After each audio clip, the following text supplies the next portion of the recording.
Hey guys, this is Gurjap and आज हम शुरू कर रहे हैं अपना नया chapter that is relation and function.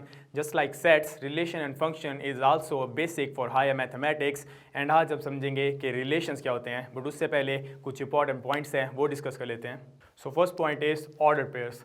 Order pair क्या होता है? अगर हमारे पास सपोज दो सेट्स हैं, set A and set B, अगर हम सेट ए और सेट बी के एलिमेंट्स को एक एक करके इकट्ठा करते हैं, उनके पेयर बनाते हैं, लेकिन एक पेयर में एक एलिमेंट सेट ए का होना चाहिए एंड सेकंड एलिमेंट अगर सेट बी का है तो सेकंड पेयर में भी जो फर्स्ट एलिमेंट है वो सेट ए का होगा और सेकंड एलिमेंट बी का होगा। वैसे ही पेयरिंग को बोलते हैं ऑर्डर पेयर। उसको लिखते हैं हम as A B written within brackets. ऐसे पेयर को बोलते हैं order pair. But property define करनी पड़ेगी that A belongs to set A and B belongs to set B. This is order pair and next one is Cartesian product of the sets. So Cartesian product of sets क्या होता है? अगर मैं आपको बोलूँ कि आपको इन दो factors x plus 3 and y plus 4 को मल्टीप्लाई करना है तो आप कैसे करोगे? आप क्या करोगे? इस फैक्टर का फर्स्ट एलिमेंट लोगे और उसके फर्स्ट एलिमेंट के साथ मल्टीप्लाई कर दोगे। क्या आएगा? X y. Then similarly first को इसके सेकंड के साथ प्लस 4x। देन आप क्या करोगे? फर्स्ट फैक्टर के सेकंड एलिमेंट को इसके फर्स्ट एलिमेंट के साथ एंड सेकंड एलिमेंट के साथ, तो हमारे पास क्या बन जाएगा? 3y प्लस 4 3 ज़ा 12। अब जैसे हमने ये फैक्टर्स मल्टीप्लाई करे हैं, वैसे अगर मैं सपोज कर लूँ कि जो फर्स्ट फैक्टर हैं उसके दोनों एलिमेंट अगर किसी सेट के एलिमेंट हैं और सेकेंड फैक्टर के दोनों एलिमेंट किसी और सेट के एलिमेंट हैं, तो हम क्या लिखेंगे? ए, अगर हमारे पास कोई सेट है जिसके एलिमेंट्स हैं x एंड 3 एंड बी हमारे पास कोई सेट है जिसके एलिमेंट्स हैं y एंड 4, तो इसका कार्टेशियन प्रोडक्ट क्या होता है? इसके कार्टेशियन प्रोडक्ट को हम रिप्रेजेंट करते हैं as a multiply by b। और इसको लिखते कैसे हैं? हमने क्या करना होता है कार्टेशियन प्रोडक्ट में? दोनों सेट्स के क्या लिखने हैं? Order pairs. ऑर्डर पेयर कैसे लिखते हैं? जैसे मैंने इन दो फैक्टर्स के रिजल्ट लिखा था मल्टीप्लिकेशन का, वैसे हम इसका लिखेंगे, लेकिन मल्टीप्लाई नहीं करेंगे, हम इनके ऑर्डर पेयर बनाएंगे। तो ए का फर्स्ट एलिमेंट x, उसके ऑर्डर पेयर बनाने हमने पहले y के साथ फिर 4 के साथ। क्या बन जाएगा? x y। Second pair will be x 4 and then second element that is 3, उसका ऑर्डर पेयर बनाएंगे पहले y के साथ फिर 4 के साथ। क्या बनेगा? 3y and then 3 4। ये जो कलेक्शन है ए और बी के सारे ऑर्डर पेयर्स की, इस कलेक्शन को बोलते हैं इन दो सेट्स के बीच का कार्टेशियन प्रोडक्ट। तो हमें पता है कि ऑर्डर पेयर क्या होता है और Cartesian product between two sets क्या होता है। एंड अगर आपको डेफिनेशन चाहिए you can pause the video.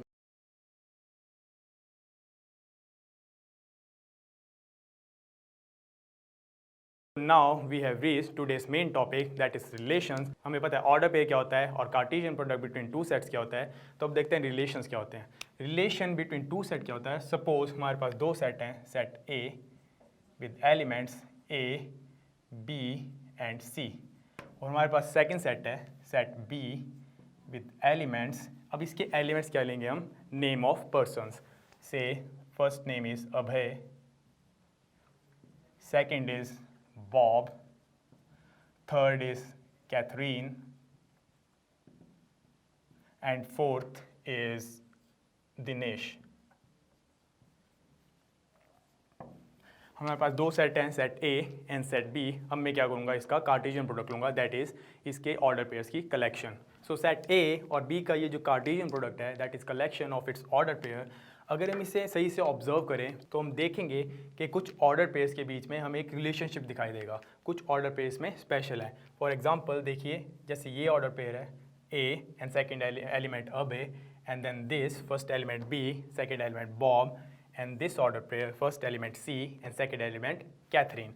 इसमें क्या हो रहा है? जो फर्स्ट एलिमेंट है वो ही सेकेंड एलिमेंट का फर्स्ट अल्फ़ाबेट है। सो ये जो स्पेशल ऑर्डर पेयर्स हैं इसकी अगर हम कलेक्शन बनाएं that is A Abhay, second is B Bob and third is C Catherine.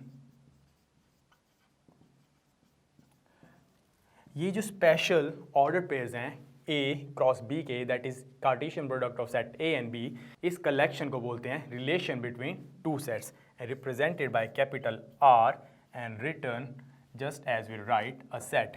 So definition wise a set which is a collection of Cartesian product of A and B having some order pairs describing some relationship between them, वैसे किसी भी set को बोलते हैं relation from set A to set B. Now suppose we have two sets, set A with elements 1 and 2 and set B with elements 2, 3 and 4.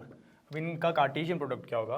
A cross B is equal to first element का product या order pair with all the other elements of B. So 1, 2, second will be 1, 3, third will be 1, 4, similarly 2 का order pair बाकी के सभी element के साथ. So 2, 2, 2, 3 and 2, 4. अब ये आप हमारे पास आ गए हैं सारे order pairs of A cross B. But इसका रिलेशन बनाने के लिए हमें क्या करना पड़ेगा? कुछ स्पेशल ऑर्डर पेयर्स को ऑब्जर्व करना पड़ेगा जिनके बीच कोई रिलेशनशिप डिफाइंड हो. अगर आप ध्यान से देखें, this order pair 1, 2 and this order pair 2, 3, इन दोनों के बीच में क्या रिलेशनशिप डिफाइन हो रहा है? इसमें हमें दिख रहा है कि जो सेकंड एलिमेंट है वो फर्स्ट एलिमेंट में अगर हम 1 ऐड करते हैं तो हमें सेकंड एलिमेंट मिल रहा है. That is we get the relationship R is equal to 1, 2 and 2, 3. This is how we represent relations in roster form. अब जैसे सेट्स को रिप्रेजेंट करने के भी दो तरीके थे, roster form and set builder form, वैसे रिलेशन को भी हम roster form, set builder form और डायग्राम्स की हेल्प में रिप्रेजेंट कर सकते हैं. तो ये था इसका रोस्टर फॉर्म. अगर इसको सेट बिल्डर फॉर्म में लिखना है तो मैं क्या लिखूंगा? R is equal to x, y. X y क्यों? क्योंकि हमारे पास ऑर्डर पेयर है. अब हमें एक्स वाई की प्रॉपर्टी डिफाइन करनी पड़ेगी. एक्स कहाँ से आ रहा है? सेट ए से. ऑर्डर पेयर में फर्स्ट एलिमेंट कहाँ से आ रहे हैं? सारे सेट ए से. और सेकंड एलिमेंट कहाँ से आ रहे हैं? सेट बी से. So X always belongs to set A. Similarly Y always belongs to set B. But इनका जो रिलेशनशिप है वो भी हमें डिफाइन करना पड़ेगा. इसका रिलेशनशिप क्या है कि जो y है हर केस में उसकी वैल्यू क्या है? x plus 1. 1 plus 1 is equal to 2. That is second element. Similarly, y in this case, that is 3, is x plus 1. 2 plus 1 is equal to 3. So I'll write y is equal to x plus 1. This is how we define or we write relations in set builder form. अब हमें पता है कि relations को set builder form में कैसे लिखते हैं, रोस्टर फॉर्म में कैसे लिखते हैं. अब देखते हैं इसे डायग्राम्स की हेल्प में कैसे लिखते हैं. We had to set, set A and B. हमने उनका कार्टेशियन प्रोडक्ट लिया. कार्टेशियन प्रोडक्ट लेने के बाद जितने भी ऑर्डर पेयर बने हमारे पास, उन ऑर्डर पेयर में जो हमारे पास स्पेशल ऑर्डर पेयर थे, दैट इज़ जिनके बीच में रिलेशनशिप डिफाइन हो रहा था, हमने उनको एक्सक्लूड करा, उनकी कलेक्शन बना ली. वो कलेक्शन क्या बन गया हमारे पास? Relation from set A to set B. उसको रोस्टर फॉर्म में ऐसे लिखा, सेट बिल्डर फॉर्म में ऐसे लिखा. अब देखते हैं कि उसको डायग्राम्स की हेल्प में कैसे लिखते हैं. इसका डायग्राम जो होता है रिलेशन में उसको बोलते हैं हम एरो डायग्राम. उसमें हम क्या करेंगे? दो कन्वेक्स टाइप की शेप्स बनाएंगे और उसमें हम क्या करेंगे? एलिमेंट्स लिखेंगे सेट ए के, देन सेट बी की. तो सेट ए के कौन से एलिमेंट्स हैं? We have 1 and 2. Set B के पास है 2, 3 and 4. अब इस डायग्राम में हम क्या करेंगे? ए और बी को कनेक्ट कैसे करेंगे? रिलेशन डिफाइन करने के लिए हम क्या करेंगे? फर्स्ट ऑर्डर पेयर लेंगे. फर्स्ट ऑर्डर पेयर में जो फर्स्ट एलिमेंट है दैट इज़ 1 जो कि सेट ए से है, वो सेट बी के किस एलिमेंट से कनेक्ट हो रहा है उसको हम एरो की हेल्प से कनेक्ट करेंगे. सो 1 किस से कनेक्ट हो रहा है? 2 से. So will connect 1 with 2 and then second order pair 2 is connected with 3. So 2 will connected with 3. So ये जो डायग्राम जो एरोस की हेल्प से दो सेट के बीच में किसी रिलेशन को डिफाइन करे, उस डायग्राम को बोलते हैं हम arrow diagram. Now we know how to represent sets in all three types. Let's see some important points. Now we'll understand some important points regarding the relation between two sets. First one is domain, range and then codomain. तो domain of relation क्या होता है? अगर आप किसी भी relation के जितने भी ordered pair हैं उसके first elements का एक collection बना दें, उसको बोलते हैं domain. तो इस केस में इस relation का domain क्या होगा? दोनों order pairs का first element कौन सा है? 1 and then 2. इन दोनों का मैंने collection बना दिया. ये जो कलेक्शन है इस रिलेशन का from set A to set B, इसको बोलते हैं डोमेन. एंड देन रेंज, जैसे डोमेन है फर्स्ट एलिमेंट का कलेक्शन, रेंज क्या होता है? सेकंड एलिमेंट्स का कलेक्शन. तो दोनों ऑर्डर्ड पेयर्स के बीच के जो सेकंड एलिमेंट्स है 2 एंड देन 3, इन दोनों को अगर मैं कलेक्ट कर लूँ 2 and 3, इस कलेक्शन को बोलूँगा मैं रेंज। हमें डोमेन लग गया पता क्या होता है, रेंज भी लग गया पता। अब को डोमेन क्या होता है? को डोमेन सबसे ईजिएस्ट पार्ट है। को डोमेन क्या होता है? जो आपके पास सेकंड सेट है, रिलेशनशिप हो रहा है set A to set B की तरफ। Relationship is always from set A to set B या set C to set D, कोई भी आप सेट ले सकते हो, मतलब one set to other set. तो one set to other set आप कैसे लिखते हो? जिस ऑर्डर पेयर में, सभी ऑर्डर पेयर में फर्स्ट एलिमेंट जिस सेट के होंगे वो पहले लिखेंगे और सेकंड एलिमेंट जिस सेट के होंगे वो बाद में लिखेंगे। तो हम क्या लिखेंगे? और रिलेशन फ्रॉम सेट ए, क्योंकि फर्स्ट एलिमेंट आ रहे हैं ए से, टू सेट बी। तो कोडोमेन क्या होता है? जो हमारे पास सेकंड सेट है उस सेट को हम एज अ होल लिख दें, उस सारे एलिमेंट्स को वापस से लिख दें, उसको बोलते हैं कोडोमेन। तो इस केस में हमारे पास जो सेकंड सेट है उसका एलिमेंट क्या है? 2 3 4, इनको यहाँ लिखा 2 3 4, ये बन गया हमारा कोडोमेन। ये थे हमारे 3 इंपॉर्टेंट पॉइंट्स जो कि हमारे आगे एग्जाम्पल्स में हमें सॉल्व करने पड़ेंगे। There is also another important point that is image of relation. Image क्या होता है? हर ऑर्डर पेयर में जो सेकंड एलिमेंट होता है उसको हम क्या बोलते हैं? फर्स्ट एलिमेंट की image.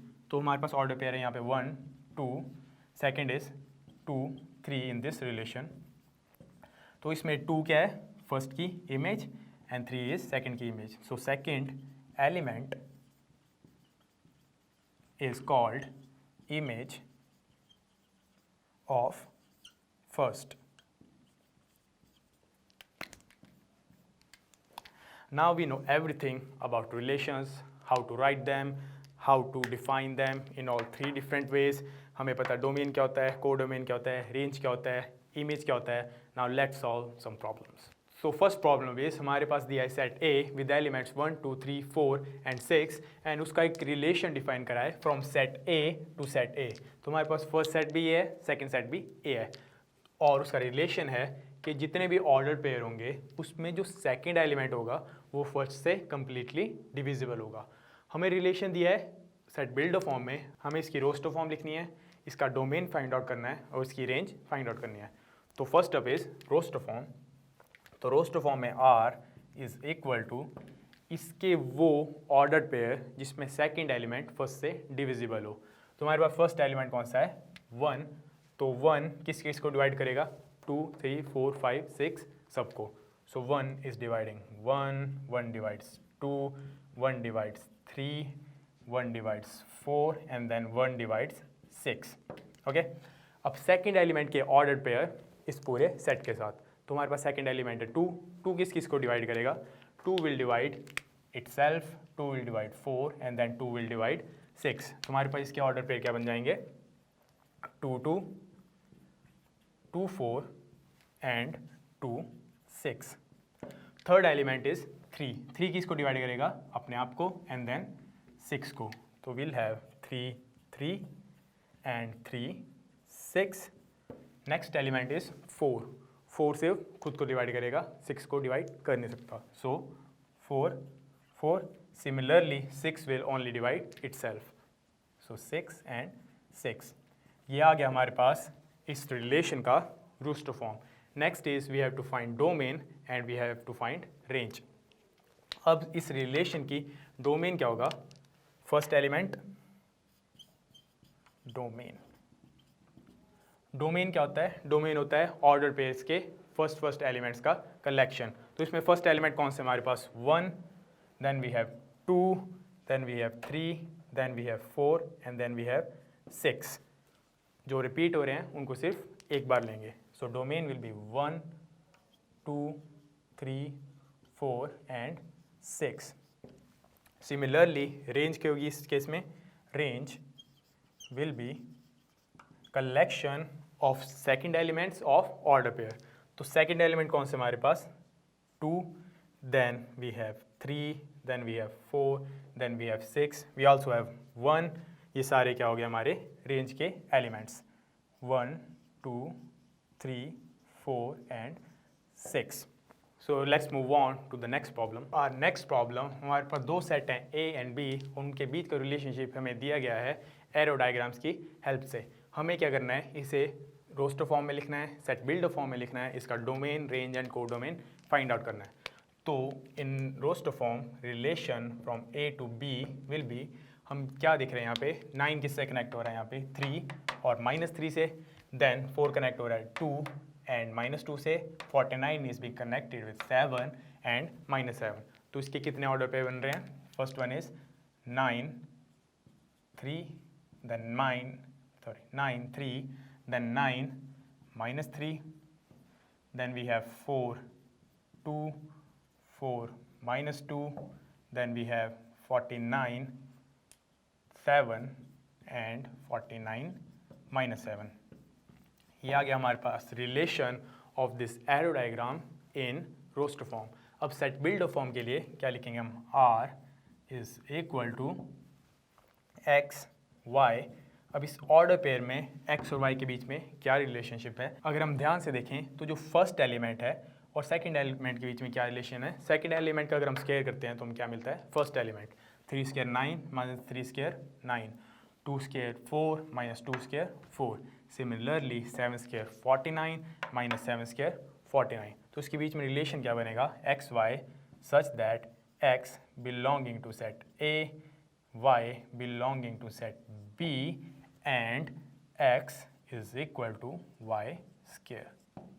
So this is the relation of this arrow diagram in rooster form and set builder form. अब हमें लिखना है इसका domain, range and codomain. So domain in this case is collection of all the first elements of all the order pair.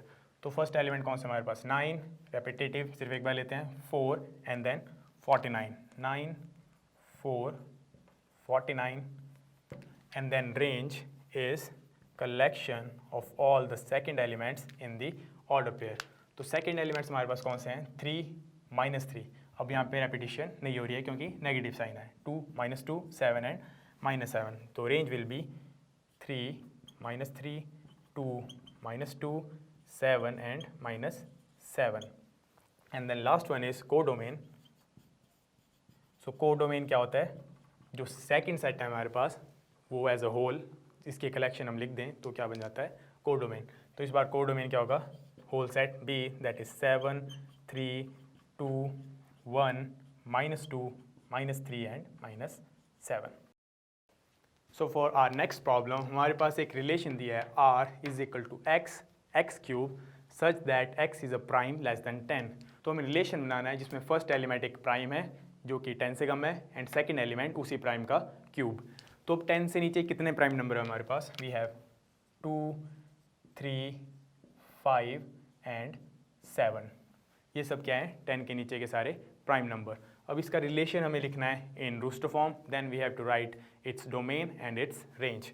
So in roster form R is equal to first element is a prime 2, second element is 2 का cube, 2 cube is 8. For second order pair, first element is 3 and its second element will be 3 का cube, that is 27. Third will be 5 and 5 का cube is 125. And then fourth element is 7 and then उसका cube is 343. So this is a relation of x cube where x is a prime less than 10 in roster form.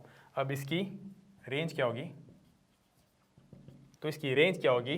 All the second elements of all the order pairs. So range is 8 27 125 and 343. Then domain is all the first elements from all the ordered pairs.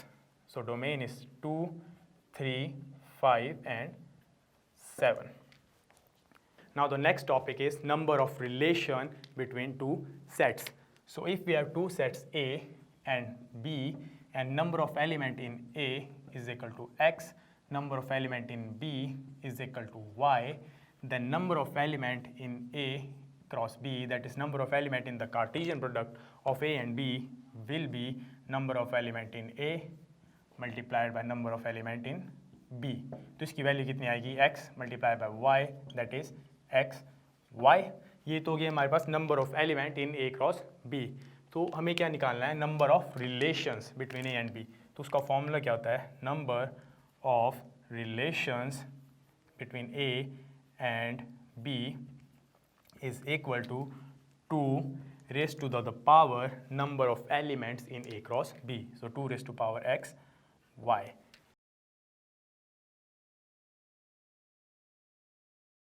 So for example, we have set A with the elements x, y, z and B with the elements 3, 4. So number of elements in A is equal to 3, number of elements in B is equal to 2, and number of element in A cross B is equal to 3 multiplied by 2, that is 6. So number of relation क्या होता है? 2 raised to power number of elements in A cross B. So number of relations is equal to 2 raised to power xy, that is 6, and 2 raised to power 6 is 64. So today we learned what relations are and some examples regarding relations. We also learned what number of relation is and how to find out them. So this was it for today. Next time we'll begin with functions. Till then, keep practicing.